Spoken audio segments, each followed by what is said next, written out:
3 of Carbs and Cars. Locky Donohue, welcome to the podcast. Thank you for having me, Dov. Mate, absolute pleasure. Give us a bit of a brief background about yourself, what you do, where you started, and where you are now. So, look, I started my apprenticeship in the motor trade 10 years ago. Went to TAFE with you. Yep. Third year of TAFE was when I started in Australian Motorsport. Yep. Working in Australian production cars and everything like that. I was working in a local shop in Sydney's North Shore at the time, and then I was flying out for weekends and working on weekends doing motorsport and everything like that. As we got through to probably the fourth year or final year of my apprenticeship, I moved away from the small shop and started working for Lotus. When I started working for Lotus, I was doing a lot more racing with them, as well as the team that I was currently working for, which was Osborne Motorsport, running Renaults and Australian production cars. And then after that, I did 6 months at Lotus. Then COVID started to hit, and we started to move. I had to move from them because they were downsizing. Motorsport, of course, backed off. And then halfway through, end of 2020, after everything's kind of settled down, I bought my own business in Sydney's Northern Beaches, BMW tuning and race car workshop, and we've slowly developed that over the last 3 years. What's the business called? Bromspec Motor Works. And whereabouts is it? It's in Brookvale in Sydney's Northern Beaches. And what's the typical type of work that you do? So look, we are a service shop, mainly, same as you. What we do is we're servicing all sorts of vehicle repairs, everything along those lines. We do a fair bit of tuning, depending on the market at the time, and tuning road cars, building very, very quick road cars. And then with certain clients, we do full race car prep, and then we go away to all the racetracks around the country and we run those cars for the weekend, which includes everything from engineering the car, developing the car, mechanicking on the car, and driver training and everything along those lines. So we're a full service kind of workshop slash race team in the way, which not a lot of people do. Yeah. Look, it's definitely something that we steer clear from. As you know, it's the stuff that we do is more on the service side, your maintenance side. We will do a little bit of modifications, but nothing major. It's more sort of springs, exhaust intakes, that sort of stuff. Basic bolt-ons. Yeah, bolt-ons. Wheels, that sort of stuff. I find the general stress of the shop and the general sort of, there's enough problems as there is. Isn't there, Joe? Adding in modifications, and it just, for me, it's like I don't see the value there. As from a business point of view. Yeah, look, and I think it's interesting because we're bolt-ons, and a lot of what we do is flash tuning. But I think the interesting thing we found is because we race in Australian production cars, which is essentially, unlike most other categories, they are road cars that we turn into race cars. Okay. So it's a car that you can buy any normal person can buy off the shelf from a dealer. And then what we do is we strip them out, we put suspension, brakes, we do not as much modification to the engine. We're not really allowed to. We're quite restricted in the rules that we can. What we can and can't do, but it's funny because all this tuning work that we actually do and the bolt-ons and the development work we do on these road cars actually helps with those race cars as well. So from my point of view, we do mainly bolt-on stuff. We don't do a lot of big internal work or anything like that, and especially with the F-Series BMWs, a lot of it's really easy to make really good power. You can pull an off-the-shelf flash tune off. There's not a lot of stress, but when we do start to delve into the more higher powered, bigger turbos, everything like that kind of stuff, generally that's more about R&D for us. So the stress is there's kind of a disclaimer when the customer comes into that, and you're like, you're pushing this car well beyond what it's come from factory. What it's come from factory and what it's specified as factory. And look, these cars are very, very strong, but they do all have their limits at some point, and as everything does. And look, so it's interesting because there's a lot of shops exactly in your position. It's too many headaches. There's too many other problems that will come from it. I think the approach is very much, I'd say, customer based. So there will be customers that we know aren't going to probably come back and scream at us or understand what they're getting themselves into. And then there's other customers who have absolutely no idea. And look, they push the car well past it's meant to be pushed, don't do supporting modifications with it, and then they'll come back and scream at you. It's like, why is my car broken? And it's like, well, because it wasn't built to do that, and we didn't do the right things to support what you were trying to do in the first place. And those are kind of customers that we would either push in another direction. We've got one at the moment with an E93, the 335i, and the first thing was like, so when do we do a bigger turbo? And he's taking it to track days, he's trying to go fast on track, but he's running standard tyres, standard brakes, standard suspension, and that engine in that car, the N55 in those kind of cars, was not designed with that car in mind. So there's heating, there's cooling issues, there's fitment issues, there's a whole lot of packaging issues in that car. So trying to just bolt a big turbo on, you're going to have a lot of issues. But he can find a lot more time and advantage on the racetrack with tyres, wheels, suspension, and then generally with those kind of customers, we'll steer them in a very different direction and be like, well, look, you can, but you're not going to be able to use it, so why don't you do this first? And we found with a lot of the customers, we steer in that direction, they get to that point and they're going faster, and then they start to understand that power is not everything. No, of course. There's also handling, and there's no point in going fast if you can't stop fast. Exactly. It comes hand in hand. Yeah, it does. So this is your beast. This is my little weapon. Explain to us what we have here. So this is an F20 M135. It runs a 3-litre straight 6 single turbo. With a ZF 8-speed, which I believe is probably one of the best gearboxes ever developed, the ZF 8-speed. This has got about retail, probably about 10 grand worth of modifications into it. Where would probably be around, if you're talking stages, which most people are used to talking, probably in a 2+. We're not really quite 3 yet. When we put a turbo on it, it will be. But at the moment, it's running 257 rear wheel kilowatts, which is 345 rear wheel horsepower, and 690 newton meters of torque at the rear wheels. Just to go into generally for listeners who aren't sort of super familiar with the stages, would it be right to say that generally, your stage 1 would be a tune and maybe an intake, maybe an exhaust. Stage 2 would be adding, let's say, a intercooler, high pressure fuel pump with supporting mods, and then that 3 then goes into turbos and superchargers, depending on. Generally on these cars, they're over-engineered from BMW from factory. So our stage 1 is replacing the pipe that runs from the intercooler to the intake manifold on the engine.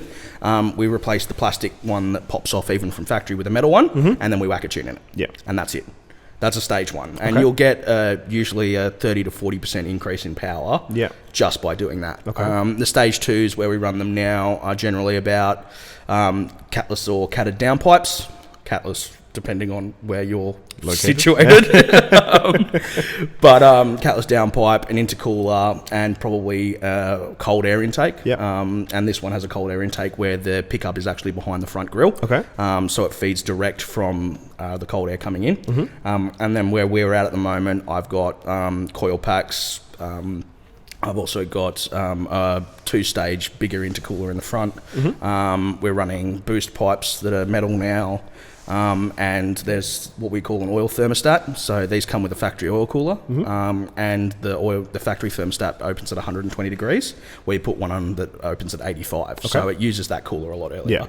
And that's generally where we're at with this. But these cars, what we've found and what we do a lot of tuning with these is bang for your buck power. There's not a lot on the market where you're gonna kind of reach where we are. So this whole car, and you can buy them cheaper than I bought the car now, but this whole car, including build cost, wheel tyres, everything, has only cost me 40 grand. Wow.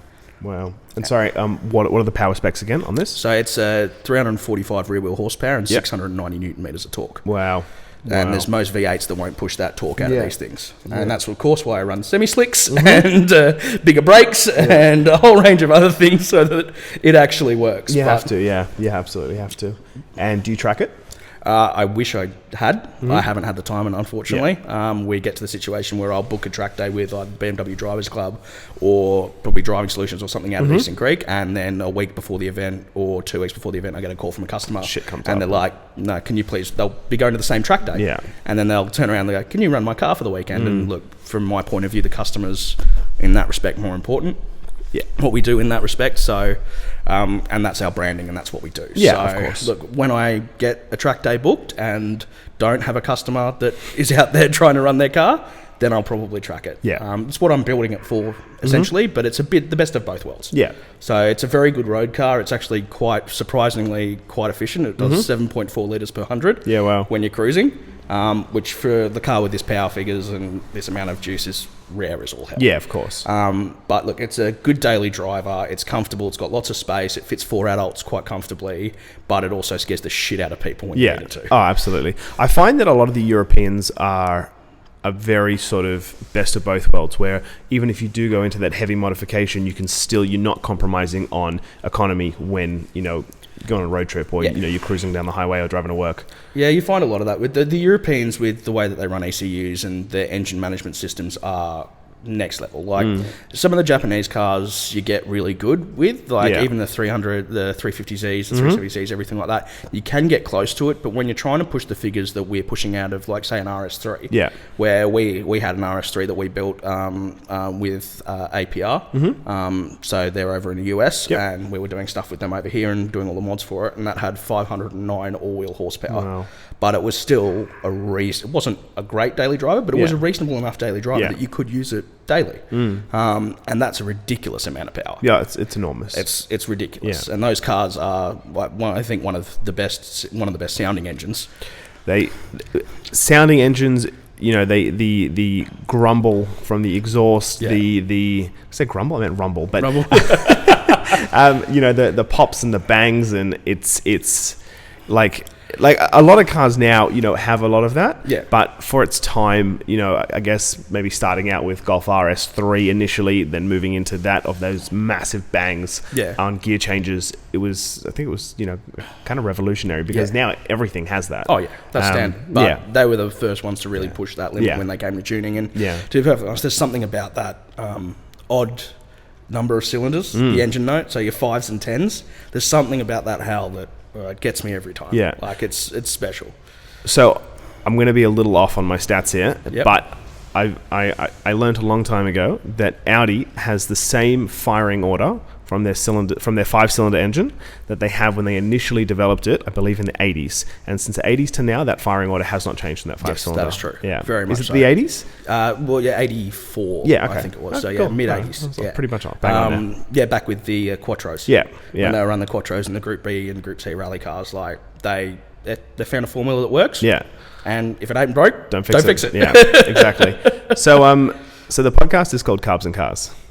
Should we get into some carbs? We should get into some carbs. So we have a selection of little goodies from Infinity Bakery, just here in Darlinghurst. Awesome. They've been around for a long time. They're there at the crack of dawn, and everything is fresh every morning. And it looks amazing. Yeah, let's dig in. How do you want to get into this? Donut. What you want? There we go. I'm an absolute fiend for a donut. There we go. I'm going to get into this croissant. Oh, look at that. Yeah.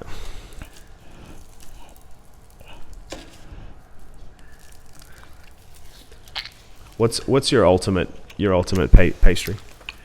Yeah, like I said, impartial to donuts. Love Really? a good donut. Good croissant every now and again. Wouldn't go away from, but yeah, donuts have been my thing for a while. Really? Like a servo donut or like Krispy Kreme? Depends on the day. Like the servo donut hits the spot in a rush. Thank you very much. But there's not a lot that beats your good Krispy Kremes or this. Like just proper, well made. And from my point of view, like they're not massive, but they fill you up because of all the air. Yeah. So I can eat minimally and still have. When you smash that, I'll smash this and we'll split this cookie. Sounds good. There's nothing like a fresh Krispy Kreme. Oh, I know, right? It's stuff of dreams. Are you a plain donut kind of guy or pink?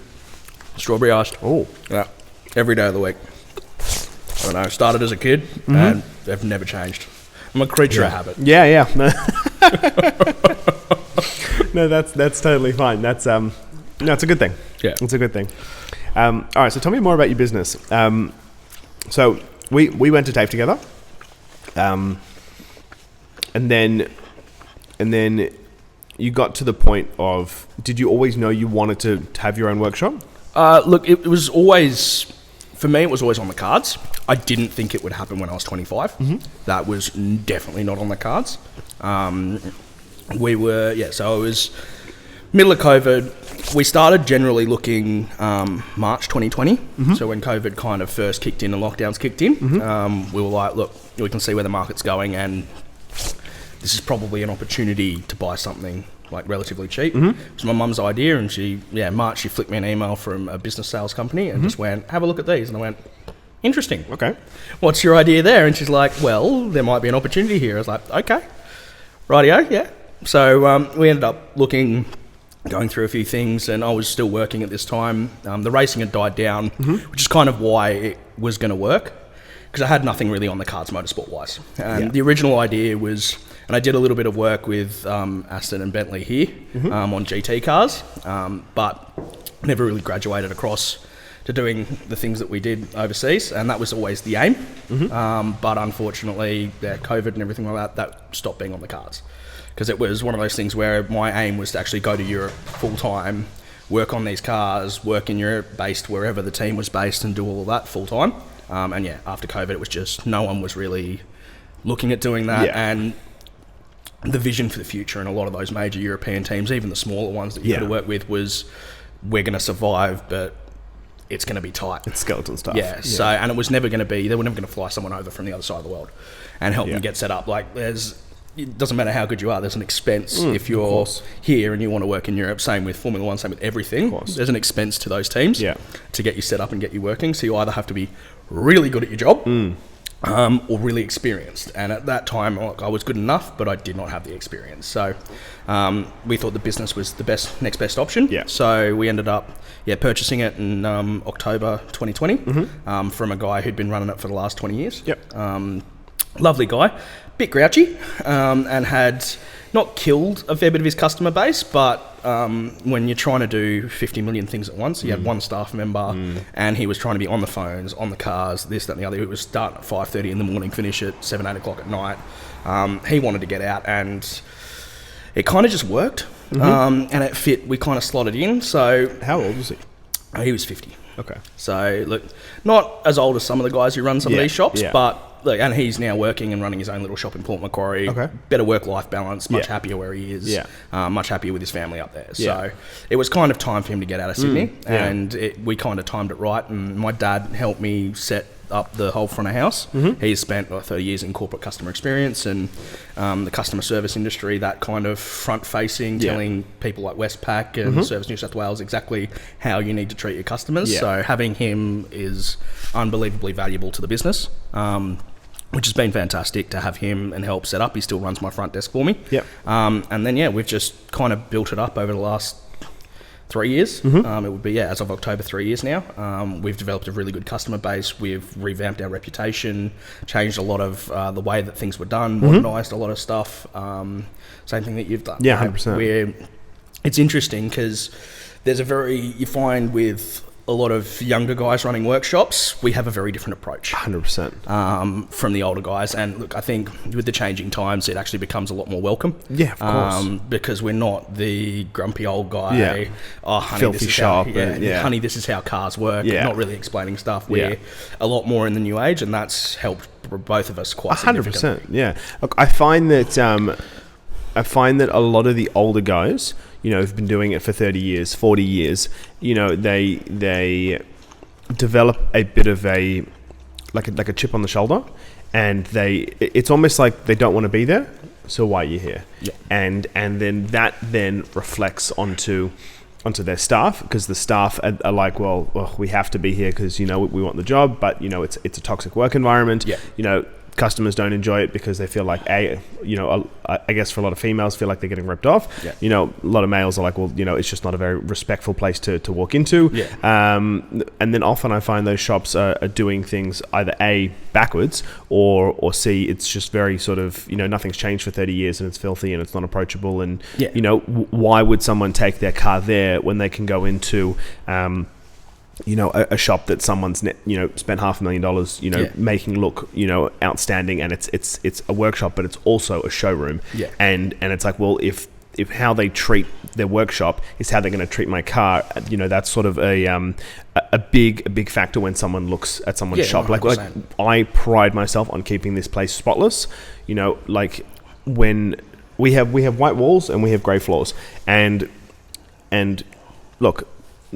All the walls aren't completely white, you know, but it's as any workshop exactly. would be. But the contrast of clean is very sort of, you know, people like to see that. Yeah. Like often people will walk in and be like, oh my god, like that, especially like not necessarily the ones that. Oh, actually no. So the ones that come from dealers are often like, oh wow, I wasn't expecting this, because they're expecting I'm coming from, you know, $100 million building, you know, at BMW Sydney or at Audi Centre Sydney. Yeah. I get coffees. It's all nice coffees, floors. I don't really see the workshop because it's hidden somewhere. And then they're expecting some dingy hole in the wall, Yeah. Or they've come from a dingy hole in the wall, and then they're like, oh wow, this is, you know, not what I was expecting.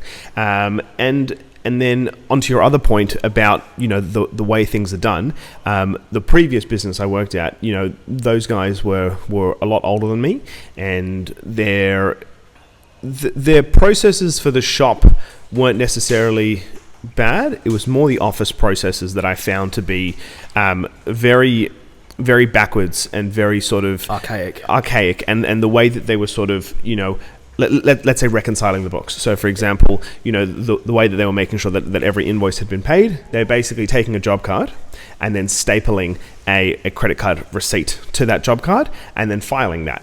And then whatever credit card receipts or job cards were left over at the end of the week, it meant that they hadn't been paid yet. And the problem with that is, number one, you end up with thousands and thousands and thousands and thousands of unnecessary records. Yeah. Some jobs don't have job cards, like wipers and pink slips and bulbs and small things. So no record. So there's no record of that. And you know, like handwriting invoices and just terrible. And my as you know, my wife does the books. She works in the office, and she's never experienced the old mechanical side. She's just on the business side, and she's like, well, this is how you operate a business. It doesn't matter what it is, whether you are building rockets or whether you're fixing cars or you're making pastries. You know, it doesn't matter. There's a certain way that you account for everything. There's a certain way that you treat your staff. There's a certain way that you pay your wages. There's a certain way with super and PAYG, and there's a certain way to do banking and that sort of stuff. It doesn't matter what industry you're in. But I find a lot of the industries where the guys have been stuck there for 40 years and have developed a certain level of, you know, comfortability. They're just not adapting. At all. And they're not moving forward with the way that things, unfortunately, nowadays, well, not unfortunately, but just have to be done. Unfortunately for them, unfortunately for them, have to be done. And you just can't, the customer expects a certain thing nowadays.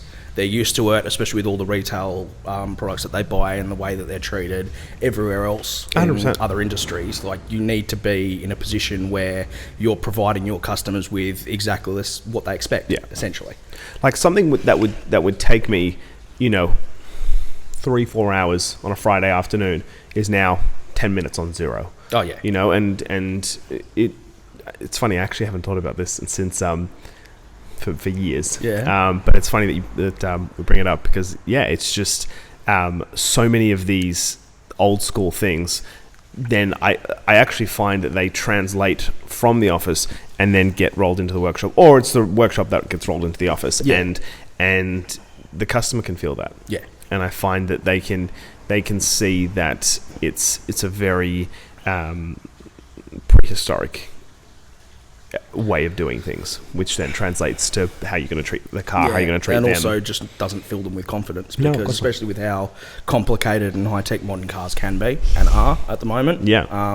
Like even this one, this was a 2012 my one, but even then it's got 34 different computer systems in it. Of course, to run all the ancillaries, the radios, all the climate control, everything like that. And like, if you go into a workshop run by an old guy, That's ridiculous, by the way.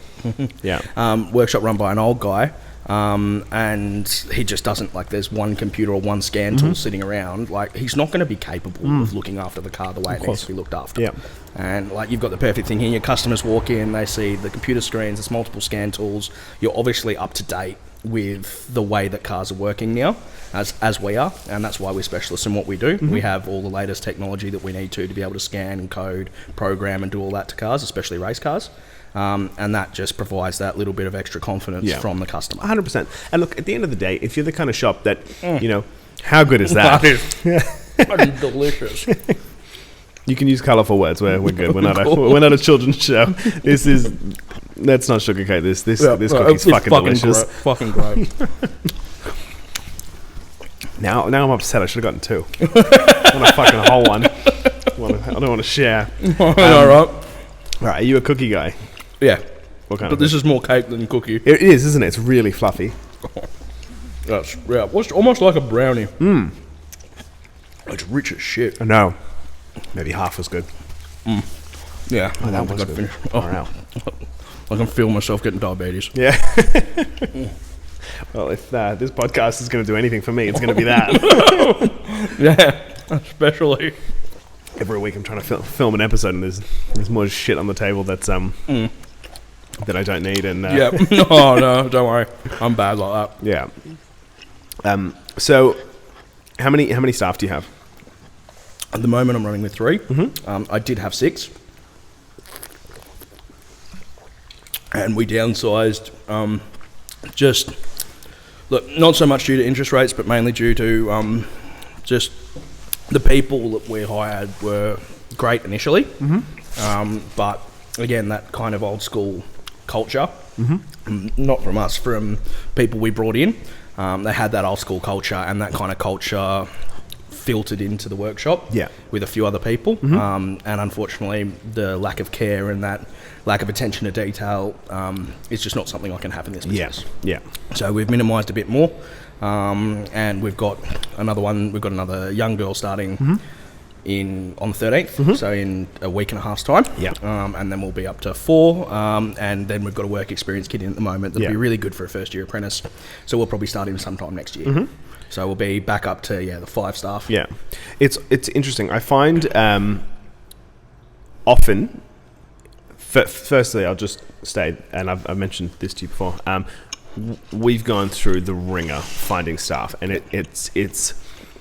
I knew it was going to be difficult. I didn't realize it would be the most difficult. Oh, yeah. And it's not just finding staff; it's dealing with people's shit and dealing with the baggage that surrounds them, and you know, people can come with excellent references, and then all of a sudden, you know, it just turns into and they can be fantastic for like 6 months. And Yeah, you can be yeah. like, I love this and guy. it's like great, and then bang, yeah, they just drop off completely. yeah. So, I find that it has definitely been the most difficult thing.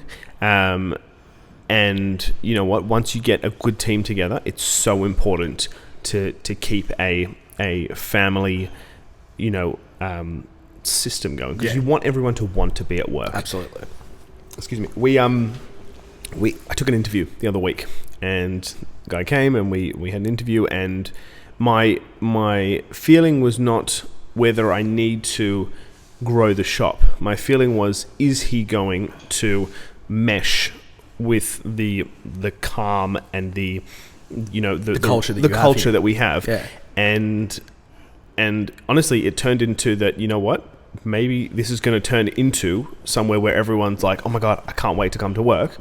To I've got to see this guy now, you know. And I was like, you know what, it's not like it's me on my own, you know what I mean? I have guys, you know, there's 4 of us, you know. It's nice to be in a position of hiring from strength when at the beginning of the business, and all my techs have been great. Yeah. It has just come down to attitude. Yeah. And at the beginning, I'm hiring from a point of weakness because I'm hiring because it's like, you're hiring out of desperation. Yeah, I can't do this on my own. I can't start this business on my own. And then you don't filter through. You don't take... You take what you can get. Yeah, and you kind of give people like a little bit of like leeway, and you're like, look, that's not as necessarily as much of an issue as I thought it was going to be, or that's not going to be as much of an issue as it could be, because you need them to work for you, and you need that help. Yeah. So I agree with you completely on that.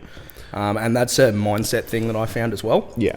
So even when we were hiring for a new mechanic and we were desperate for a new mechanic and a head mechanic and everything like that, we were still of the mindset, that abundance mindset, that we'll be all right, we can run this, we can do that. Yeah. Because like if we desperately hired someone, and I had 3 or 4 people apply, and the guy we ended up going with actually hadn't been in the trade for 8 years, but absolutely the correct attitude. He had 15 years of experience prior to that. And like, I think the biggest thing from my point of view, the way I hire, and I have always hired, is skills you can teach. Skills you can teach. Work ethic and attitude, that's something that has to come with them. 100%. And what we look for is the right work ethic, the right attitude. He had that in spades. Yeah. There were probably more up-to-date and more qualified people that we could have hired, but it's been 2.5 months now, and I could not be happier. Yeah. He is amazing. He picks up very, very quickly, and benefit of having a 36-year-old, an adult. Still young, but more of an adult than the staff that I have had, because I've always had relatively young staff that have been under the age of 22-year-olds and 30. 25-year-olds, Most of my staff, apart from my dad, for the last 2.5 years, have been under the age of 30. Yeah, wow. And look, there's benefits and there's positives and negatives to that. Look, you get a young, moldable kind of staff crew. There's a lot of energy, there's a lot of vibrance, but unfortunately nowadays there's also a lot of, especially with the 2 apprentices that I've let go, a lot of entitlement, and a fair bit of taking what they have for granted. Yeah. So look, we're changing the way we do things now, and the new one that's starting next week has absolutely the right attitude, the right work ethic, wants to be here and wants to work in a shop like ours, and then all we've got to do is just mould her into what we need her to be. Yeah, no, you're 100% right, and it's interesting. I've had staff, and we've had sort of issues going on inside the culture and inside. Like work's always getting done. Like the quality of work's never changed. What has been an issue is I've had points where I'm like, I don't want to come to work, and that I'm the last person who should be thinking that. Absolutely. And when the culture's good and the guys are great and the staff are happy, I'm like, fuck the weekend, let's go to work. Yeah. But then a year ago, and we had poor staff. It's just like, I don't want to be here. It's a toxic work environment, and I'm like, why am I feeling this way in my business? Absolutely. And it's something so important, because you got to spend the whole day with these guys. Yeah. All day, 5 days a week, and it's a lot. Yeah. It's a lot. And sometimes you get sick of people. Sometimes you get sick of people. Yeah. Unfortunately, sometimes you do, and the little things that didn't annoy you at the start will start to really, really annoy you towards the end. Yeah. But look, I've had both my guys, one for coming on a year and one coming on 10 months, and I hope they are part of the furniture for the next decade. I hope they don't go anywhere. I'm sitting with my new guy. I'm absolutely in the same position. Yeah. I really hope he doesn't, and he's indicated to me that he wants to be there long term, which is the best thing you can have as a boss, because for us it's security. 100%. And I also give them that security as well. Like I make it clear that when I'm hiring, I'm not looking for someone for 6 months. I'm not looking for someone for, hey, come try it out. If you're happy here and you like it, I want you to be here for 10 years. I want to look back and say, hey, I've known you for a decade. I want to pay you long service leave. Yeah, I want to pay you long service leave, 100%. You know what's interesting? I've never hired anyone younger than me. I have always, apart from my wife, I have always been the youngest employee, and I've also never worked with anyone younger than me. Which is interesting, because from the beginning I had to, when I was managing this shop before I opened my own shop here, I was always managing older people, and it's difficult being at the time 22 and telling 40-year-olds what to do. Oh, fuck yeah. And at a time we've had older guys here as well. I was telling a 55-year-old what to do, and instructing people, on their jobs that are my mum's age, and it's a very interesting dynamic, but you have to overcome that and get past that age is just a number. Yeah. And there's there's levels, and that this is how this is operating. You know, because if they were the boss, then I'd be listening to them. Exactly. It's just how it is. Well, we're the ones taking the risk at the end of the day. 100%. And all the liability and everything that goes along with that, we're the ones that are making that leap to do that. But also, like, age is just a number, is a perfect example, because experience speaks louder than that. And there are a lot of mechanics that are a hell of a lot older than me, but they don't have the motorsport experience. They don't have the tuning experience. They haven't done through the career what I've done and the places I've been. Like, it's nothing against them. They just haven't been put in those positions. They haven't wanted to be put in those positions. But that means my approach to repairing cars and servicing cars and doing all that is very, very different. Yeah, of course. And it comes from a very clinical racing point of view, where we look through issues and we attack issues and approach issues probably in a very different way to the standard mechanic. Just because the racing mindset is, we need to not just fix this, but we need to make sure that never happens again. So say you have a sensor melt, or you have something that gets a bit hot and blows the sensor. Our job now is to modify that and develop that so that it doesn't happen again. So if you're finding common failure points in cars, the next best thing is, how do we upgrade this so it's no longer a common failure point? And that approach you don't see a lot of. But that's because we've got a background in R&D and development, and that's kind of what helps us with the service we provide. People know when a car comes in for a unique problem, they're going to have that problem fixed, but they're also going to have that car not have that problem again. And you find that approach is welcome, but also a bit more time consuming. Now, talk me through your motorsport history. Well, look, I've had a lovely variety, I'd like to say. I'm very thankful for that variety. So initially when I first started, it was working on a Renault Megane in Australian production cars. I did that, worked for that team for 5 years. That was a team I worked for free. So when I went away, all my accommodation, expenses, food, everything's paid for. So I'm not spending a cent. But I spent every Saturday in that workshop, and I spent a lot of time working on those cars, because to get into motorsport, you don't just get handed that. It's a highly competitive industry. It's the top tier of almost what we do. As a lot of people have a lot of money on the line. Oh, yes. Ridiculous amount of funding involved. And a lot of money lost when something doesn't go right. Tens of thousands of dollars, unfortunately. But look, so I started in that team. I worked for them for 5 years while doing a couple other things. So then there was, did 3 years with them all around the country in Australian production cars.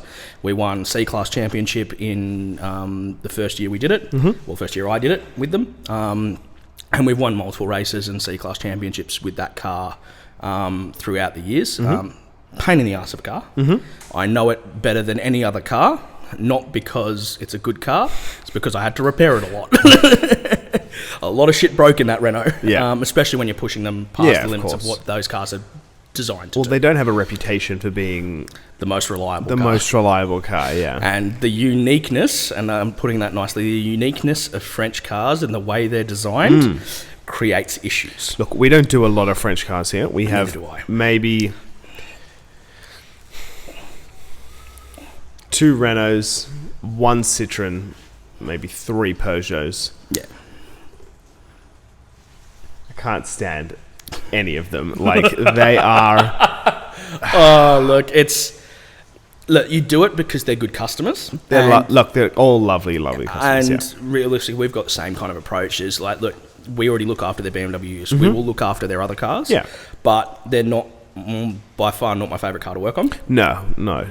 I find myself, when working on them, scratching my head, saying, what French engineer, what was he thinking when putting this together? Because this is the most most poorly designed, idiotic, just the stupidest thing. I've mentioned this in earlier episodes. I will never claim to be smarter than an engineer in Germany or in France or in Italy or the US who have billions of dollars worth of R&D to go and develop these cars, and I'm sure there's a reason for everything. I often find that reason comes down to money rather than anything else.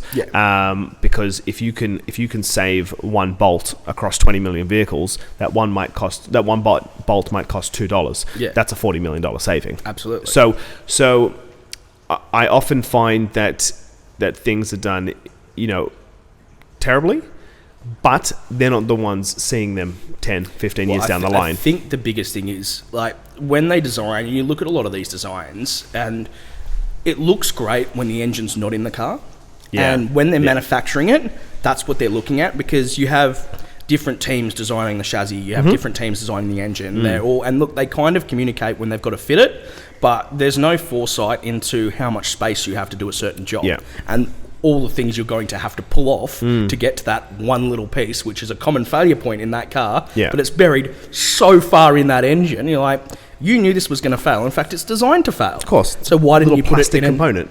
an easily accessible position so it could be repaired quickly? Yeah. Not buried behind an alternator, an AC compressor, and 3 other things that you've now got to take out. Yeah. So it's like a 5-minute, 10-minute job turns into a 3-hour ordeal just because of what you've got to pull off. And like, it's interesting because with the motorsport stuff that we're doing and everything like that, we are designing and developing these cars. So, yeah, the production cars and stuff like that, a lot of it is working with technology developed by other engineers and stuff like that. But when we're really pushing and developing these cars, we are looking at changing like full exhaust system, suspension geometry, the way everything mounts to the body just to get more camber, or the way we cant the engine slightly more just to get a little bit more airflow or get a little bit more pressure or anything along those lines. And it's funny because coming from my background and what we do, when we do those development parts in race cars, what we look at is how easy is this going to be to fix? Yeah.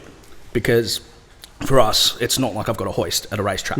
I'm working on jack stands on the ground with the car only about this far off the ground. And it's 700 million degrees. Yes, exactly. Yeah. So you've got to try and work on that car in a very confined space. So the way we move things around and where we put our ancillaries and all the extras that we do needs to be easily repairable and easily accessible.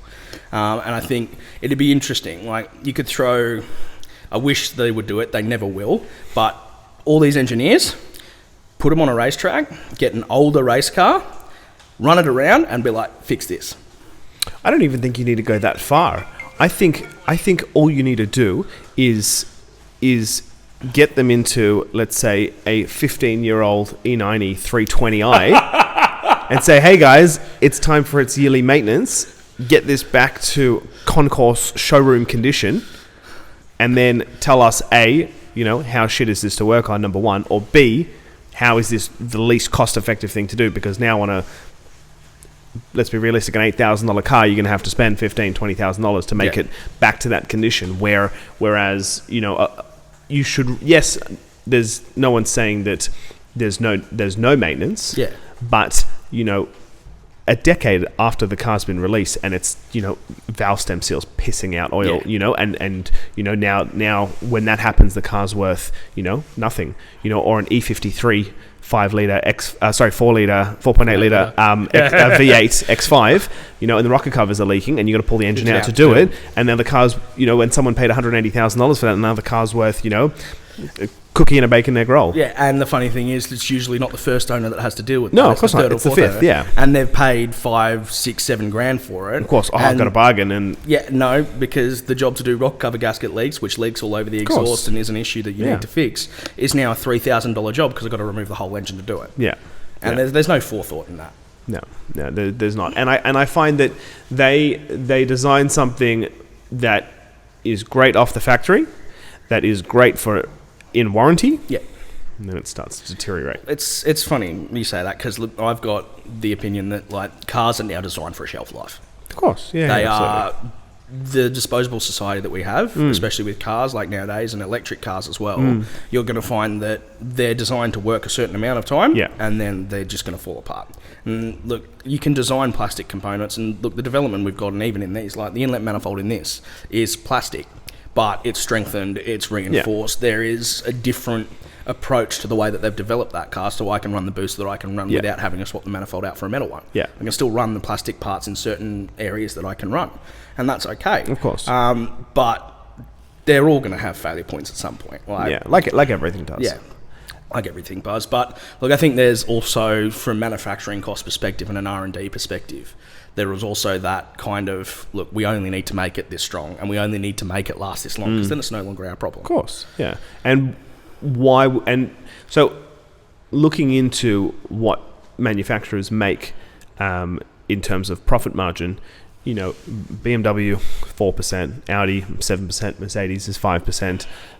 Your Toyota's are 5%, Mazda's like 8%, Ford is minus 3%. Yeah. So it's not like these companies are making large amounts of money on these cars. It's a very, very slim margin. They may as well go into hospitality. Yeah. Like there's nothing there. The only two companies that make decent money on cars, one is Tesla at 40%. The only one that even comes close, and I believe they might be the only company above 10%, is Ferrari at 35%. But that's because you're buying a luxury car. That's because they're like, well, we can make it for this, and we can charge whatever the fuck we want. Because brand recognition, they'll buy it anyway. Exactly. And the Ferrari customer buys a Ferrari because he buys a Ferrari. Exactly. And we'll always buy it. Yeah, exactly. And we'll always buy a Ferrari, and he'll never buy a Lamborghini, he'll never buy a Porsche, all he'll ever buy is Ferrari, and that's their market. 100%. And if you can get a market like that, where you have a loyal customer base that will always buy your cars no matter the cost, good on you. But there's a reason there's only one Ferrari. Yeah. Yeah. So let's go back to racing. So you were at Renault, and then? So with Renault, and then the work I did with Lotus. And so what racing series were you doing with Renault? The Australian production cars. And could you give us a bit of a background about that? Okay, so Australian production cars has essentially what V8 supercar was, because they used to be, back in the 80s and 90s, they were production-based cars. Okay. Like even the GTRs that they ran in V8 supercars in the Australian touring car series, what it was called back then, they were road cars that they turned into race cars. And the philosophy behind that is race on Sunday, sell on Monday. Yeah. As racing's developed and moved on, and over the last 20-odd years, like, they're now purpose-built race cars. Yeah. There is nothing really road car in them. They are designed space frame chassis. They've got the engine specifically designed for the car, the suspension, the wheels, everything is specifically designed as a race car. Yeah. As opposed to turning a road car with all its road car, not suspension, but its geometry, the heaviness, the weight of it, and all the interior stuff and all that crap that you've got to pull out but still run. That's what production car racing is. Yeah. And always has been. It's been one of those things where I think it's more difficult, especially when you're racing endurance racing in production cars, because you're making something that is not built to do long periods of time at full throttle, at full tilt, around very aggressive racetracks like Bathurst and everything along those lines. You're making a car do something it was definitely not designed to do. And the development in that, and the way that we run those cars and make them reliable to run the races that we run, like the 6 hours of Bathurst, or some of the 4-hour races and 2-hour races and 300-kilometre races that we do. I've always found that Australian production cars has been that kind of, for me anyway, there's more excitement and development, and we're also very constrained rule-wise. So there's not a lot that we can actually modify. Where brakes are free, but to a diameter. Suspension's free. You can run whatever suspension you want in it. Engine's locked. ECU's free. You can change the ECU out, but the engine is sealed. The gearbox is sealed. The differential, you could put an LSD in it, but you can't change ratios or anything like that. Generally, you're stuck to a wheel size. Like, there's so many constraints, and I find the joys and the real kind of specialty. This is on Australian production cars, and just production cars in general. Even the old V8 supercars. Okay. Generally, it's more fun to try and get those advantages and find your performance peak inside the constraints that you are. Yeah, of course, I did that for 5 years with them. Well, what was your role there? So I was third mechanic, or the bitch. Yeah. Washing cars, cleaning cars, everything along those lines. That was my job, and I slowly learnt and worked my way up. And look, the guy I work for, Colin Osborne, has been in Australian motorsport for 20 plus years. He's won 24 hours of Bathursts. Back when they had 24 hours of Bathursts, he's won proper Australian touring car and production car championships with Celicas and Toyotas. He's done the Nürburgring 24 hours. He was also the president of Carbs, or now called Motorsport Australia, which is the governing body for motorsport in this country. And he did that for 8 years. Wow. So the biggest thing I gained from him wasn't just the knowledge and the experience, but the network. Yeah. And Australian motorsport is who you know, not what you know. Yeah, of course. Every day of the week. Yeah. And building a reputation up is very, very difficult. Yeah. I'm very lucky to have the reputation that I do now. But yeah, that's a lot of hard work and a lot of time. So we worked with him 5 years while doing a little bit of Lotus, little bit of work with some GT cars, everything along those lines. And then COVID hit. So everything kind of settled down. And then we did a 6-hour. Yeah, so 2021 was the first kind of Easter 2021 was the first time we were really back into it after COVID. Yeah. There was been test days and there's been little things here and there, but no one had really run the category or run a category apart from supercars properly full time and invested with a big event. So that was the first big event, and there was certain restrictions, but Easter 2021, the restrictions were kind of lax. So we were all wearing masks, and yes, we were all doing this stuff, but it was at that point where everyone was kind of out of lockdown, everything's comfortable, we're starting to get out of this mess and everything like that. That was C-Class in 2021. We ran 2 cars that year at Bathurst, and we... what were they? Both the Renaults, yep. So 2 Renaults. And we had a couple of drivers, a few gentleman drivers. Colin Osborne was one of them. What's a gentleman driver? A gentleman driver is essentially not a pro, but someone with lots of money who drives race cars. Okay. So you find there's some really good gentleman drivers out there, like would make a lot of pros look like shit. Yeah. But generally it's someone who doesn't do it professionally, doesn't do it for a living, has a separate business that they run, and this is their hobby. Okay. And that's what you'd classify as a gentleman driver. Someone with the money to do it, and usually funds the projects, funds the race cars, gets someone to build them for him, and then just drives them with a pro driver or something like that. Yeah. And then we had this young kid. So that's why you've got 2, so that if the gentleman driver is not so great, you still can place, or you can still win. Yeah, exactly. And that's generally why you have 2 race cars, but also 2 drivers per car.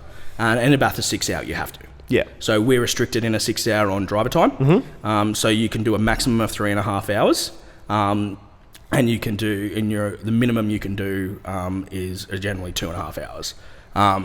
But so we've got to split drivers up and do driver changes and have them sit those times and everything like that. And of course, with the 6 hour, there's also a pro and an am.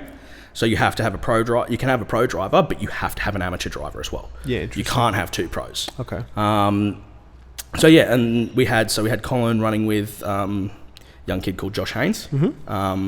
And no, actually the other way around. So I had Colin running with Rick Bates, who's a well-known name, the Bateses, through rallying and everything like that. And then we had Josh Haynes running with a bloke from Bendigo called Cade. And they won the C-Class championship that year. Wow. We did really, really well. We actually pushed through. Pit stops were perfect. Fueling was perfect. Cars, for the first time in many, many years, actually ran faultlessly. That never fucking happens. Yeah.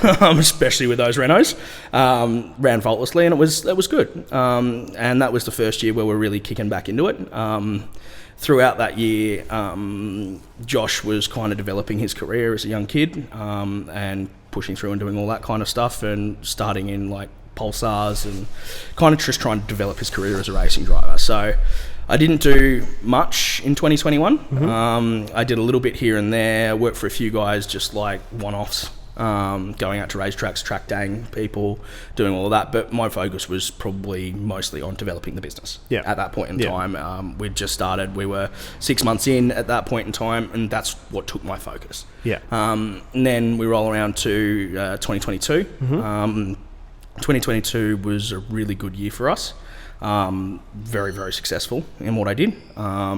So we started off the year, I got a call from Josh's manager, and essentially asking for sponsorship and everything like that. And look, one of my provisos, if we do any sort of sponsorship or sponsor a driver, is that I have to have input or work on the car, because I'm not plastering my name over something I don't have input in, especially when I've got the reputation I've got. Absolutely. Which people are usually fine with, because I'm not shit at my job. Josh Haynes asked for sponsorship. I was like, look, well, I'll work on it. And that's in the Trans Am TA2 Championship. Now, that's a completely different ball game to what I was used to. Never really worked on a car like that. The easiest way to explain the Trans Am cars is they're pretty much NASCARs. So, big 525 horsepower V8, 4-speed H-pattern dog box, big diff at the back, solid rear axle, not independent rear suspension. They're like farming machinery, to be honest. Got to the point where you can take a gearbox out in 40 minutes. Like, it's really not difficult. And the gearboxes are only like this big. And you can lift them in and out and everything like that. So that was actually the first weekend I did with them was a really rough weekend. They'd bought a second-hand car, hadn't been a lot of development into it. We broke multiple drive shafts, like proper tail shafts, not side drive shafts, like snapped solid metal. couldn't figure out what was going on. That was it was a Friday, Saturday weekend, so only a 2-day weekend. Generally speaking, most racing you'll do Friday, Saturday, Sunday. Friday will be your practice. In a lot of the categories I run, Friday's practice and qualifying. So you'll have 2 practice sessions and a qualifying at the end of the day. 2 races Saturday, 2 races Sunday. Okay. And the TA2 Championship running over 2 days was essentially 1 practice, 1 quali race, and then the Saturday was 3 races. So look, he did reasonably well, but every time he went out, it broke. So we figured, turned out that the gearbox that was in that car, and this is the first time they'd properly run that car, the gearbox that was in that car had broken gears off. So actual teeth, and when it was shifting at the right point, jamming the gearbox up and snapping drive shafts. Wow. So Okay. I think I started that job 7 o'clock on Friday night.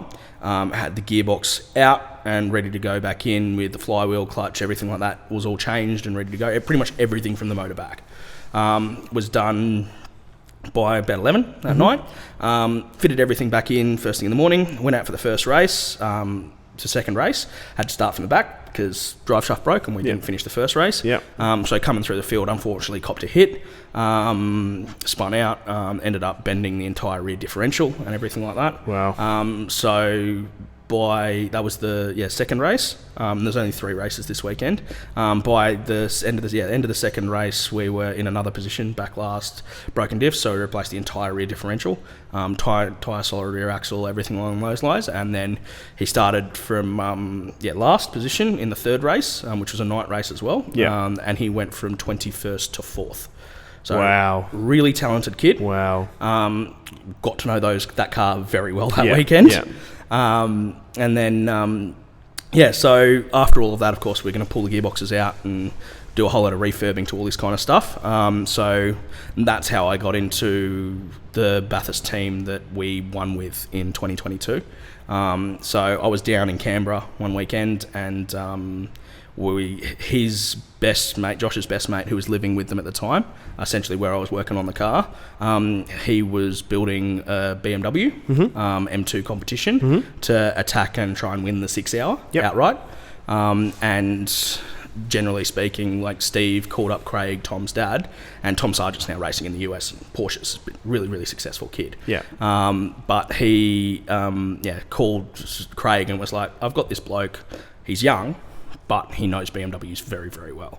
And essentially what happened was I ended up going down to their workshop in Canberra, which is where Josh was. So I was down in Canberra working on the car. Half an hour drive into Canberra, had a look at the car and went, look, you're doing a lot of the right things, but look, have you thought about the computers? Have you thought about this? Have you thought about that? And they were like, no.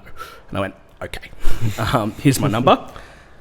So Craig was helping, Craig's Tom's dad, he was funding the project and he was working a bit on the car, so was Tommy, but the guys who were building the car was a guy called Colin Hill.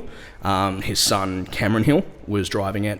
He's a Porsche Carrera Cup champion, currently drives for Matt Stone Racing in the V8 Supercar Series. Really lovely kid. I shouldn't say kid, he's 25 now. He's younger than me, so kid. Really lovely kid. And look, they were building the car. So Craig was funding the project, Colin was building the car, and I get back to Sydney, I think it was midday through Monday, I get a call from Colin just being like, the boys reckon I should have a chat with you about this. And I went, okay. So that's where I started. That was 2 months before the event was meant to start, and that was in late February, early March. We started with them working on the project. And that was just advice to start off with, everything along those lines. So like a bit of consulting. Yeah. And just helping them understand how to build these cars and run these cars. And I was still not contracted, but I was already committed to working with Osborne's that year. So with the Renaults. So is there a conflict of interest there? No, not really, because they're not the same category. And to be perfectly honest, nowadays, technically speaking, like this year's 6 hour, I'm going to have 2 cars with my intellectual property, my tunes, like they're going to be running against each other. So technically you'd classify that as a conflict of interest, and I'm still backing my product in both.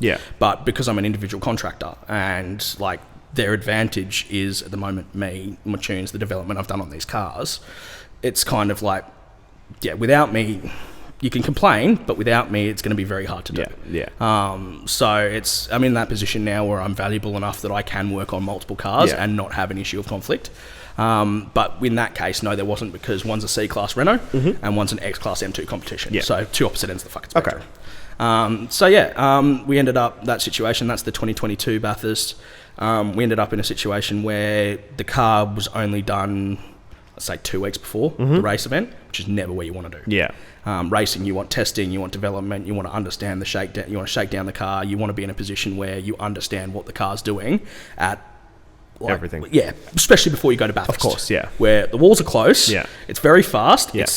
that track is hard on gear. It's really, really hard on cars. The loads that they go through, the temperatures that they reach coming up the hill, and just the general, and like the 6 hour is a unique event, because it's like we have generally every year we get 62 cars. Yeah.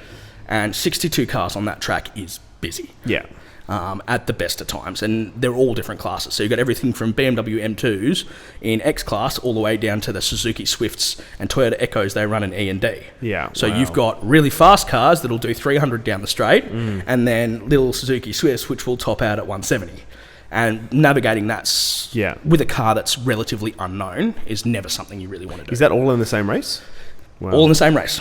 Okay. So it's a multi-class event. Yeah. So like I said, you're racing around while the Suzukis are there. So we generally, if you're in an X-Class car, you're generally lapping or catching the back of the field by lap 3 or 4. Yeah, okay. You're already at the back of the field, and then you've got to navigate traffic, which adds an entire new realm to driving racing, and strategy and everything that we do, safety cars, all of that kind of stuff. So we were in that position. It ended up going up to a guy called Berwick Linton. They helped them get the technology and stuff done. At that point in time, I didn't necessarily have the experience and the access to people that I do now to be able to decode those cars and make that work. So it wasn't something I could do, but I could help with the tune and I could advise them and do all that kind of stuff. So it got fixed. They made it run.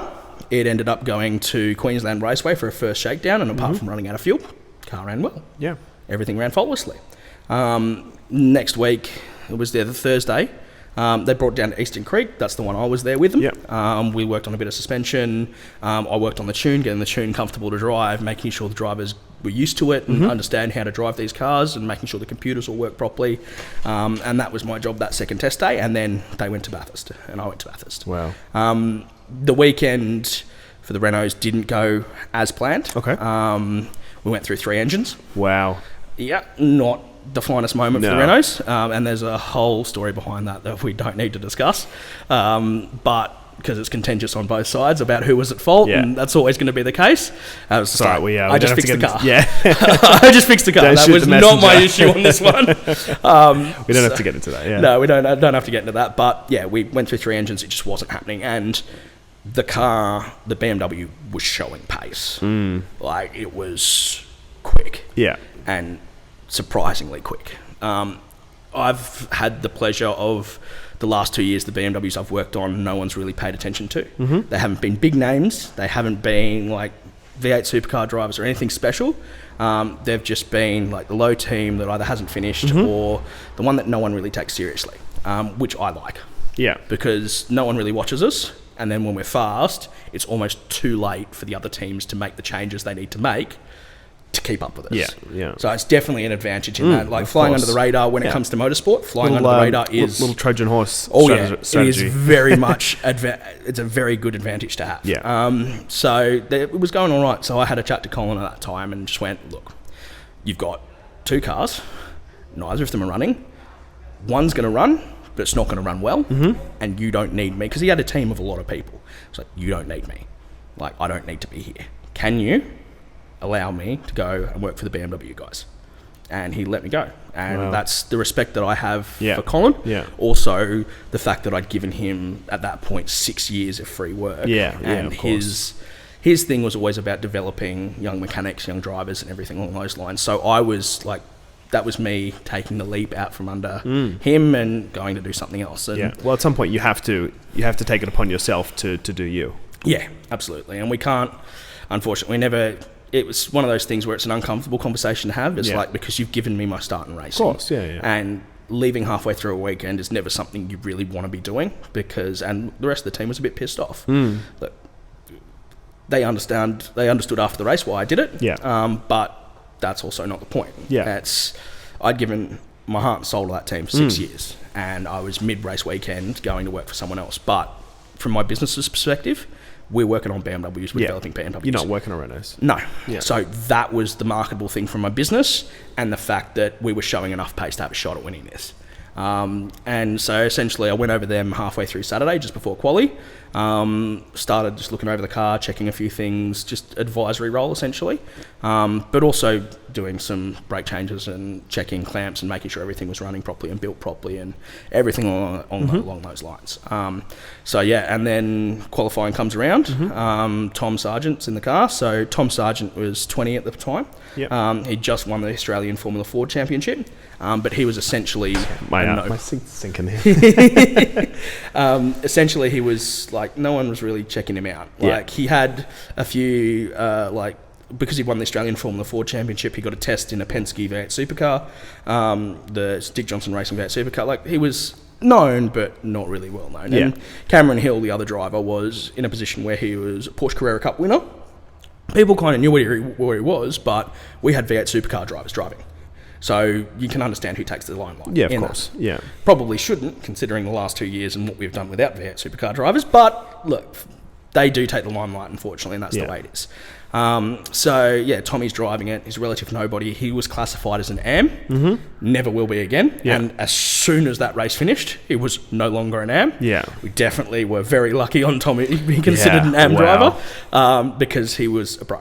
And he hadn't started yet, but he was Porsche Michelin Sprint Challenge. So like that's Carrera Cup cars or 3-year-old Carrera Cup cars that he was racing that year. So he would have been a pro, and he was in the pro category for that. But that season hadn't started yet. Okay.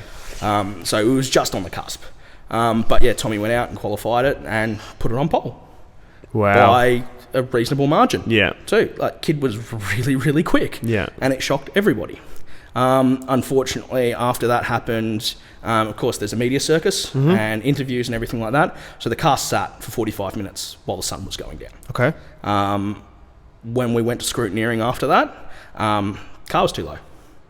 And it was... okay. And we've got 100... Like actually, funnily enough, like the Coppers, 100 millimetres is the lowest you can have with the wheel. The wheel, yeah. We're exactly the same. Yeah. Apart from the exhaust doesn't count. Yeah. But every part on the car has to be 100 millimetres off the ground. We were 3 to 4 mil too low on the fins on the back of the diff. So the cooling fins on the bottom of the diff... Massive. In those, they're massive, but like that much. Yeah. It's like a 15th. Yeah. Yeah. And it's like the wheel went under, and it's not like it jammed up, like it grabbed. And he's like, I can't get it through. And I'm like, oh, come on, bruv. So we did everything. We spent half an hour like pushing it under the boot to try and lift the rear up and redoing tyre pressures, readjusting, but unfortunately we just didn't make the cut. Wow. So we ended up having to, unfortunately that pole position got taken away from us, and we ended up having to start from 63rd on the grid. Wow. So dead last. Yes. Jeez. Not our finest moment, but look, it is what it is. It happened. I can smile about it now because the end result was good. Yeah. But yeah, no, like it's just one of those things, and everyone was devastated. Like, of course, as you would be. the hours leading up to the Tommy, Colin, Cam, all of them had done in the workshop to get that car ready. They were pulling massive hours, like working so hard just to get that car done in time for the race. And to have that taken away, it kind of was a bit of kick in the guts for all of us. But look, we ended up... Cam actually made a great speech, a fantastic speech. One of those like Braveheart kind of motivating, get you all in the right. He's like, look, we're last, but look, we've still got a shot at doing this, boys. Like, come on, we can do this, everything like that. And it was actually fantastic. It was one of those moments that, like, in all sports, like that motivating, like, fun moment for everyone, and it's one of those like picturesque kind of things that you see in movies. Yeah, you need the coach to bring the team together and to everything like that, get you to the front of the line. So look, it was really good, and we went into that race, and Tommy started. 40 minutes in, we were 40 minutes in, we were 20th. So overtook 40 cars. Yeah, wow. That being said, a lot of them were lower class cars like Swifts and Subarus and a whole lot of other things, but still, overtaking 40 cars on a track like that's no mean feat. No, of course. By an hour and a half in, we were top 10. Wow. And then throughout the rest of the race, we slowly just kind of gradually crept up crept up. The pit stops went off without a hitch. Every safety car we came in, everything worked. The team worked. The pit stops worked. Everyone was kind of in mesh. Mm-hmm. We were all, like 2 hours in, we're all sitting here. Actually, we could fucking do this. Yeah. We've got good car pace. We've got the ability. We've got the drivers. The car, if it lasts, which it should do, it's a brand fucking new car. Well, I imagine it would feel as if, such a fuck up at the beginning, no one's fault, but such a shit sort of, after everything that's gone into it, just, the last thing that needed to happen happened, and just something that really shouldn't have happened. Yeah. Maybe everyone in the back of their mind was just like, you know what, we have no option but to just band together. Yeah. And everything needs to be absolutely flawless because every millisecond counts here. Absolutely. And it worked. Everything worked. And we just, potted through. Hour 3 rolls past, hour 4 rolls past. We're climbing. Hour 5 comes through. We're into that just before the last hour. There was a safety car, and there wasn't like an argument about it, but there was a heated discussion about whether we take tyres or not. Because look, we have to run in the 6 hour on an MRF tyre, okay, which is an Indian. It's like Mahindra running. I actually don't know, or Manor tyres. Like it's an Indian tyre. They sponsor the event, so we have to purchase tyres through them. They're ridiculously expensive. You have to run them at pressures you've never run them before. They have fuck all grip. They are a shit tyre. Why? So honestly, I've never heard of the brand. What's the brand? Manor tyres, or it's an Indian company. Never heard of them before. Well, no, because they're not commercially available in the country. Yeah, I've been doing this for a decade, never heard of it Which before. is also why we sit there and go, why are they sponsoring this event? Yeah. Like, it's not going to build their brand. No, not at all. Look, they have their uses, but... So generally speaking, like we run on a hand cook or a standard semi-slick that we've been running on for years, we do 3 or 4 tyre changes. The Renaults didn't have to do a tyre change for 6 hours. Wow. Like, as a race tyre, that's not on. No, like, of course. It's way too hard. Yeah. And it's funny because we have to adapt the tunes. Like, so for example, the one I ran this year, 2023, and the back end of last year is the M4. Like, we run in the Australian Production Touring Championship, which is essentially the state version of the Australian production cars. Okay. In New South Wales, and we run a Yokohama tyre on that, and that's fantastic. Like, I can dial up the power, everything like that. The MRF, I've got to take a significant amount of throttle response out. I've got to take boost by gear, like third gear, I've got to take 20% of the torque out just to make the car drivable on an MRF tyre. They are slippery as shit, and not what I would even close to like. Even some of like RE003 road tyres or the Yoko 107 road tyres have more grip than this. Yeah, is essentially a semi-slick race tyre. Wow, I had no idea. Yeah, so they're crap. No one likes them. We've got to run them again this year. But I can't really complain because our advantage is adapting our car and our tune to be able to work with those tyres. Yeah. And it's very fast. Well, not very fast, but faster than most on those tyres because we make the car comfortable to drive. We decided to take an extra set of tyres, but everyone would think, you can do the fronts or the rears. We did right-hand side. And the reason for that is Bathurst is an anti-clockwise track. So most of your turns are left-hand turns, which means the right side's what's loaded up the most. Yeah. So the most grip, the most load, the most force going through those tyres is going to be on the right-hand side of the car. So we took a set of right-hand side tyres. I think we were, at that point, running second behind Tim Slade. And it just fucking worked because we came out of the pits and then safe. We were 50 seconds behind. Okay. So a lot of ground to make up. Probably would have done it, but perfect timing. Commodore, old VX Commodore, breaks down, pulls to the side, safety car. Yeah, wow. Brought us within 10. So, and look, it was something we all just sat there and went, oh shit, like we can do this. We've got 40 minutes left. Yeah. We're 10 seconds back, but we've got new tyres and the car had been fast all weekend. Yeah. So through the next 20 minutes, Cam sides through the traffic and gets up to the back of him. We were two seconds a lap faster. Like we were so much quicker. Cam was driving the wheels off the car was working, everything was comfortable, everything was happy.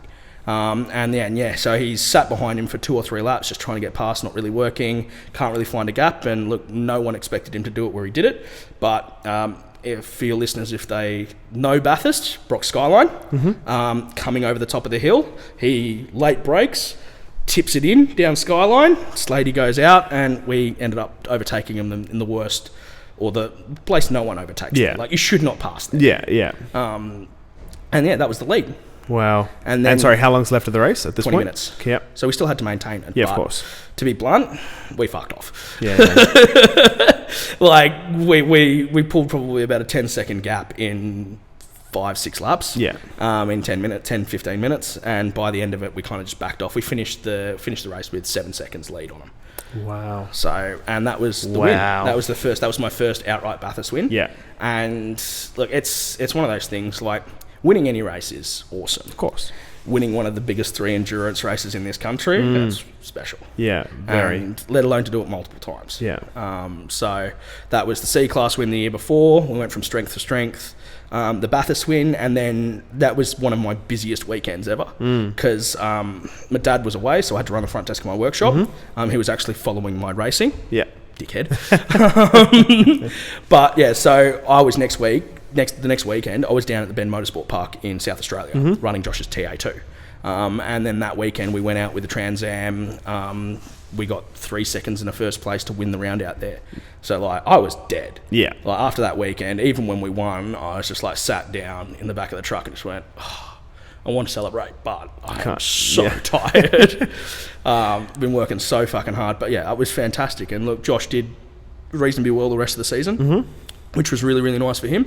And I think we finished 5th or something like that, but we had a lot of car failures. Not so much maintenance-wise, just an old car. Yeah.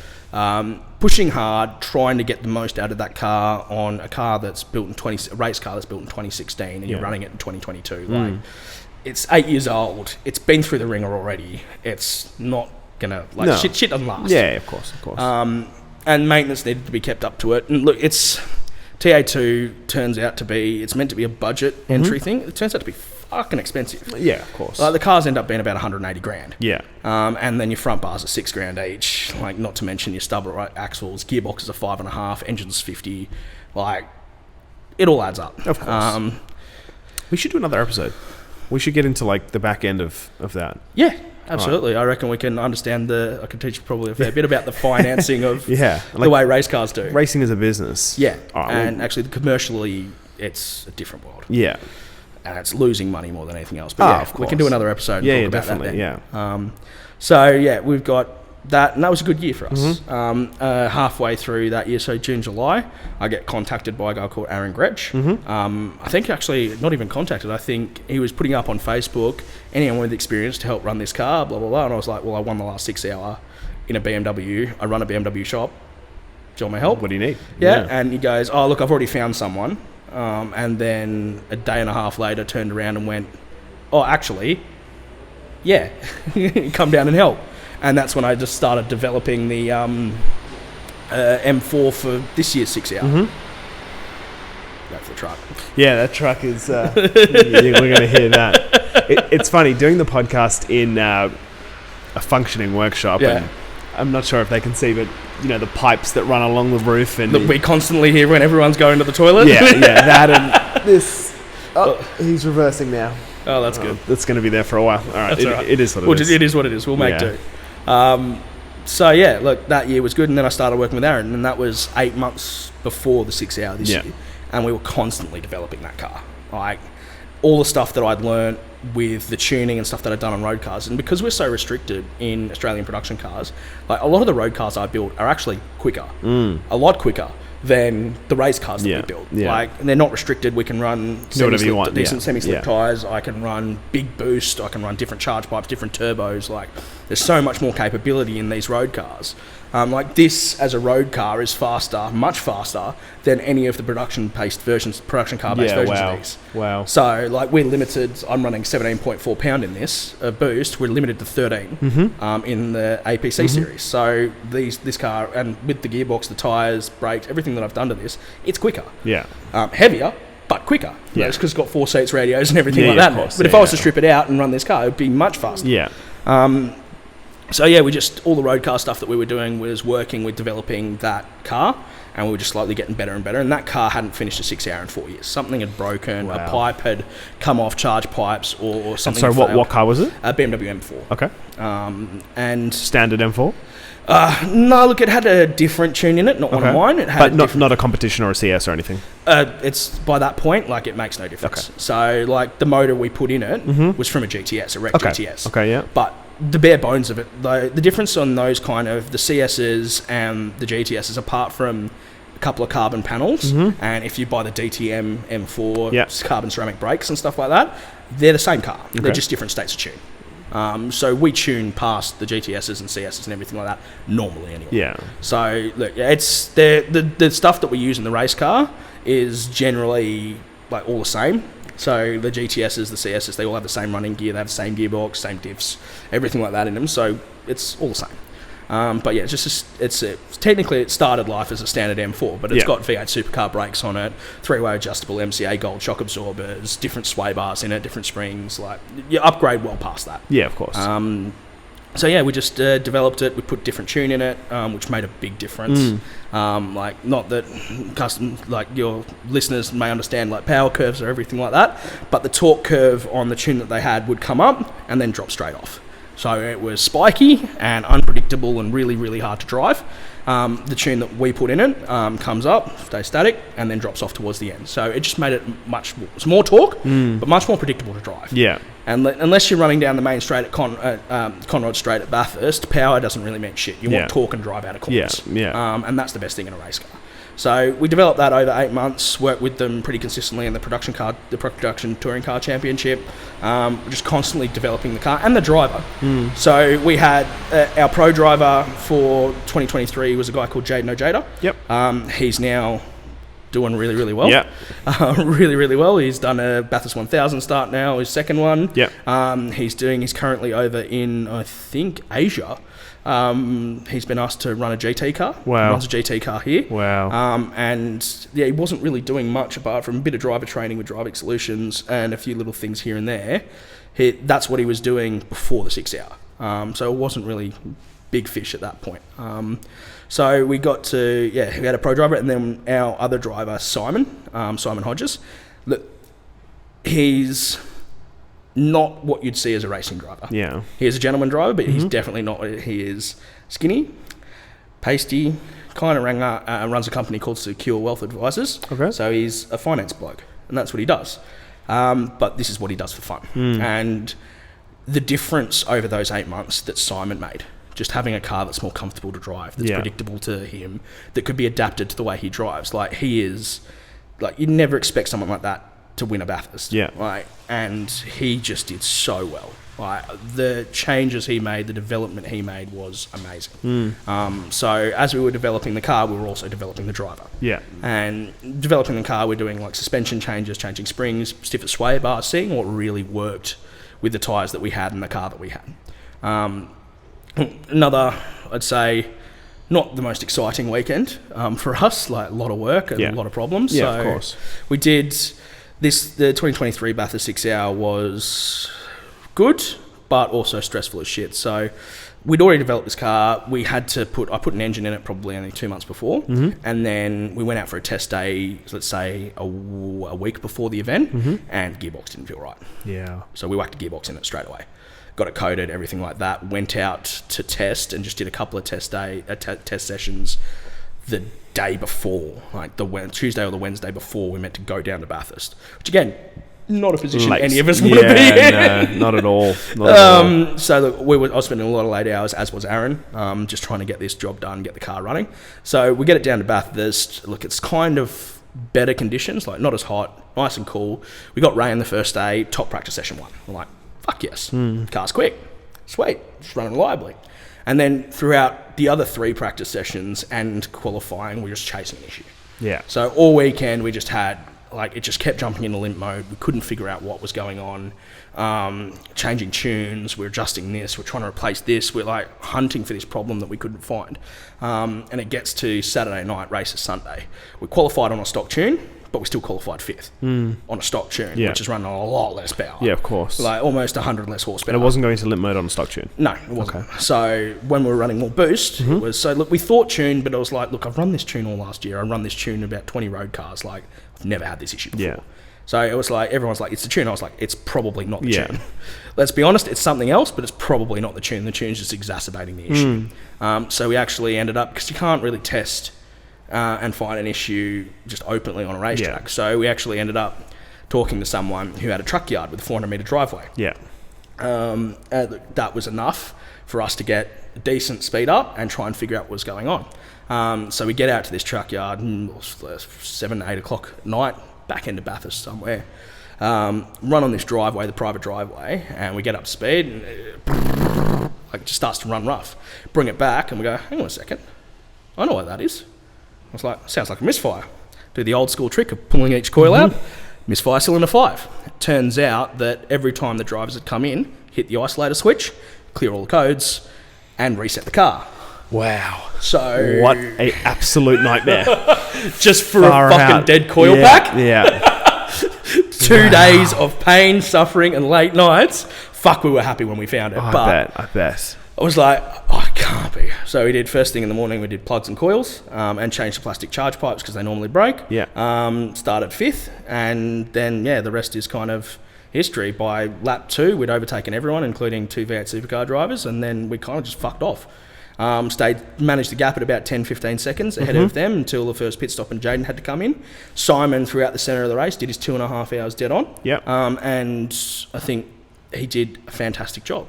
He kept us in the running. He kept us in 10th. He's not the fastest driver, but he was consistent, didn't hit any walls, didn't crash a car, didn't run into anyone, did what he needed to do.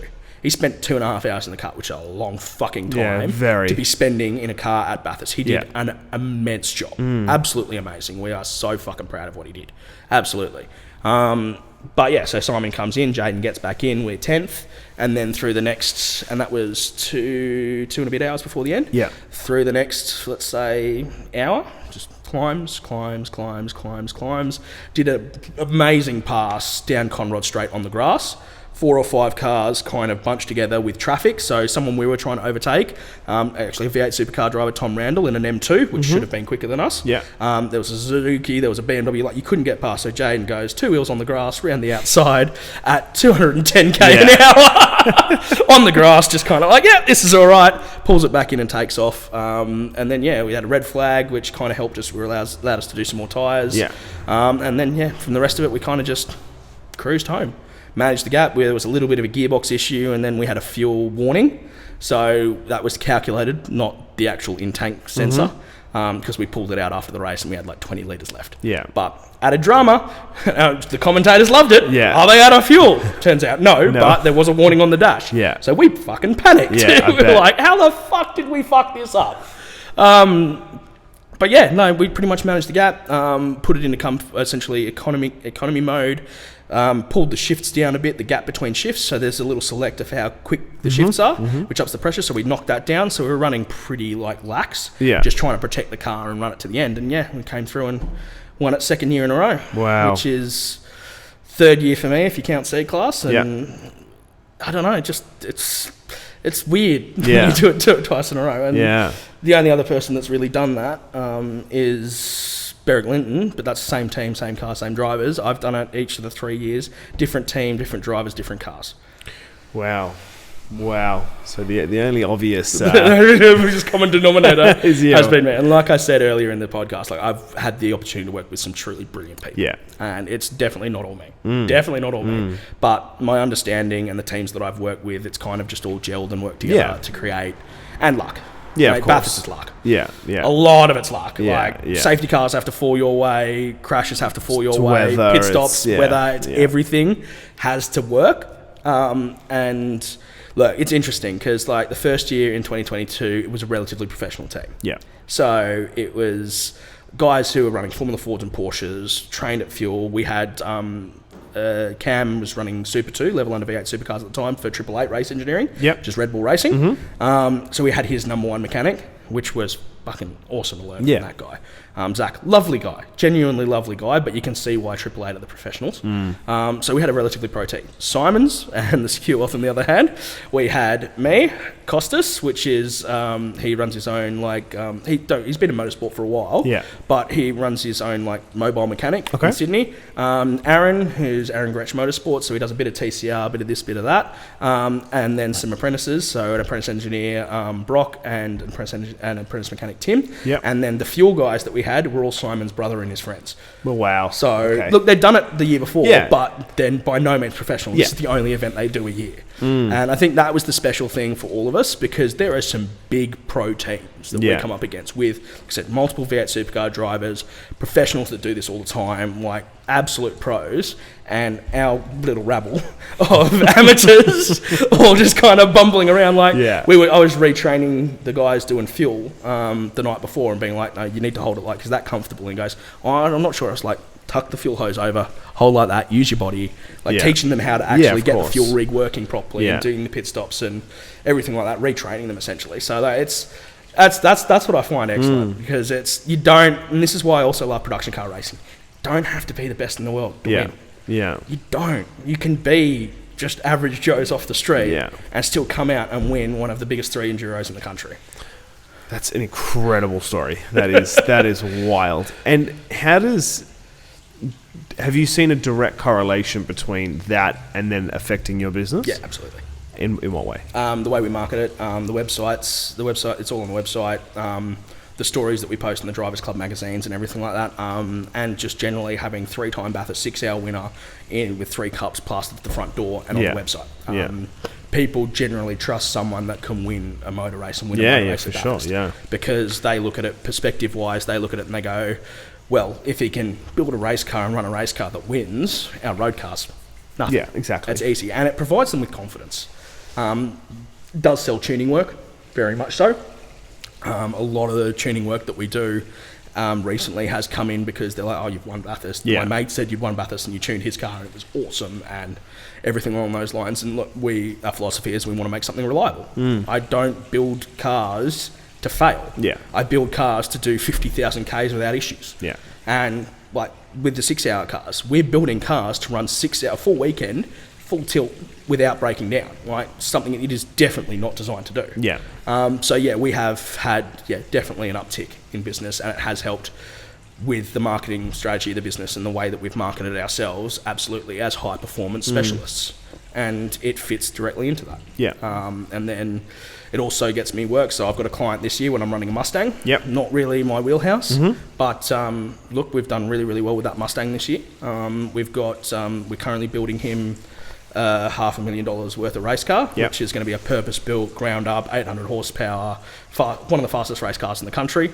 That we're looking forward to that. That's going to be a lot of fun. Of course. It's in sports sedans, which is the only real unrestricted category where you can do whatever the hell you want and make some fucking crazy cars.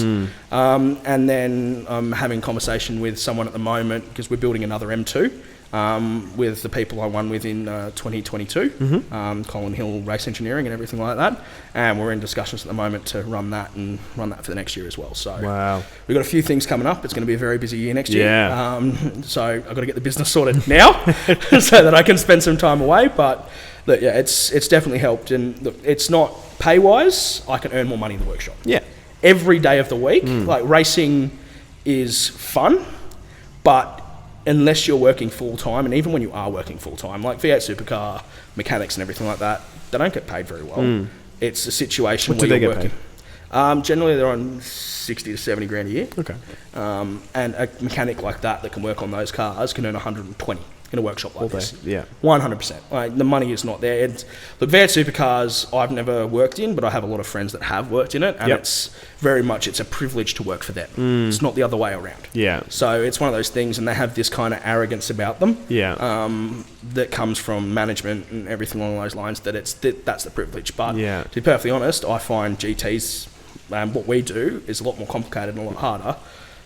Which I thought was funny about the 1000, the Bathurst 1000 this year, where they were breaking gear shifters and everything like that. And it's like, these cars are purpose-built to do this. Yeah, of course. If I can make a road car BMW do 6 hours at Bathurst, you should be able to make your $1 million purpose-built race car not break at Bathurst. 100%. Come on, guys. Yeah. You should be better at this. That's so interesting. And so, did you make good money doing this? No.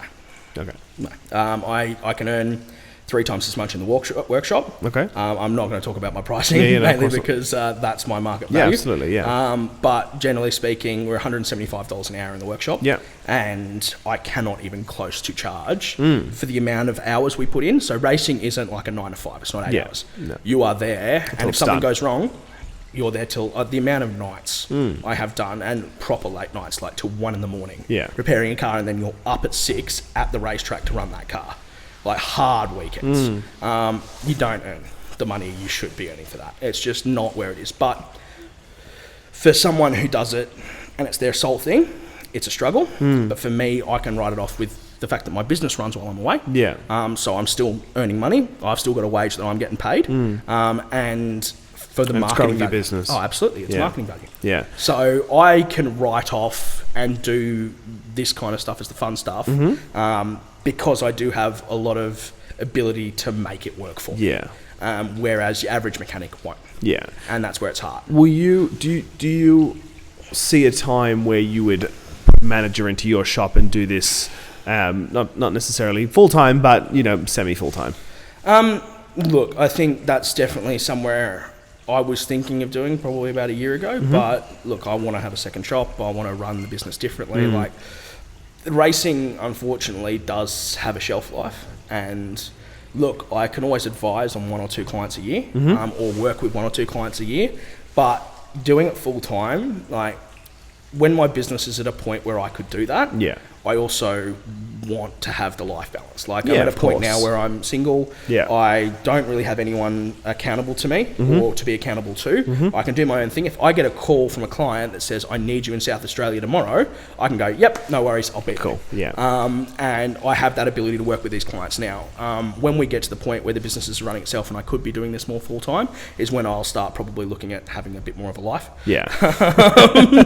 And actually starting to have a bit better of a work-life balance. Like, I'm young enough and in a position now where until the business is kind of running itself, I've got the time and the ability to be able to do that.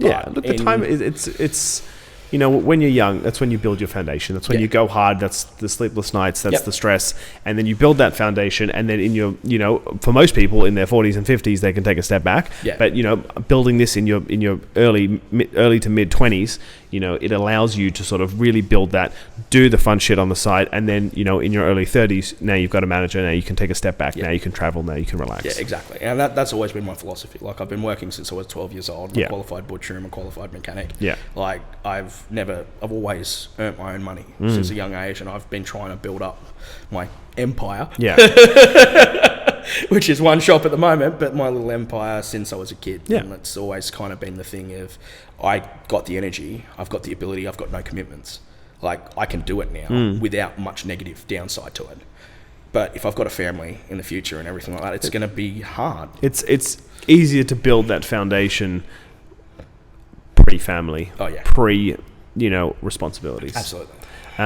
So all my guests I've been asking this one question, and I think it's probably a good thing to do it as a, like a tradition. Unlimited budget, 5 cars. You need to have a mix of, you can't just have a bunch of unrealistic 2-seaters. You got to have some 4-seaters in there. You got to take into account that you're going to have to do grocery shopping. You're going to have to maybe move shit, so you need something big as well. Assuming they're all going to stay inside, there's not street parking or anything. 5 cars, unlimited budget. What's your dream garage? That's knowing what you know as a mechanic, it's kind of very hard because there's a lot of cars where I could either build them or I could do this or I could do that. But stock cars. Stock cars. Stock cars. Off the shelf. That makes it a lot easier.